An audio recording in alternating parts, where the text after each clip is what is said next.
Coincidence or God? Some people would call this story a coincidence. I used to be one of them.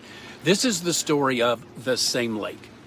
Years ago, I asked Jaci to marry me while we were floating on this very lake, Lake Lanier. It's one of those moments you never forget.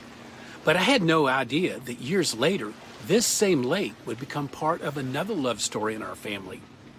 Our daughter Rachel met a young man at the pool at her apartment complex. The first day they met, they learned each other's names and made some small talk. Then they didn't see each other for a couple of weeks. And when he saw her again, he walked over and they ended up talking for hours at the pool. Eventually, he told her that they should go on a date. Well, Rachel said no. Later, Rachel told Jaci, "Mom, he's just not my type at all." And Jaci asked her a question only a mom could ask. "Rachel, how's your type been working for you so far?" Well, that landed. One of the things I really respected about this young man is when Rachel said no, he didn't get angry. He didn't pressure her.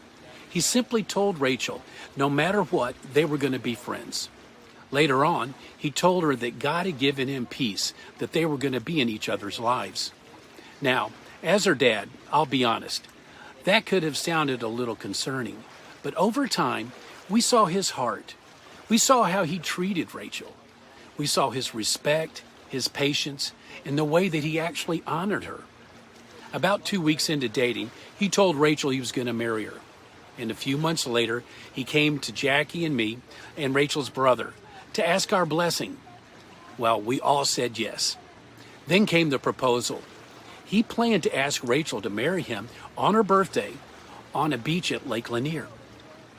What he didn't know was that years earlier, I had asked Jaci to marry me while floating on this same lake. He didn't know our love story had a Lake Lanier proposal. He didn't know that his proposal would happen at the same lake where one generation of our family began, and now another generation was beginning there too. Same lake, new love story, same God in the details.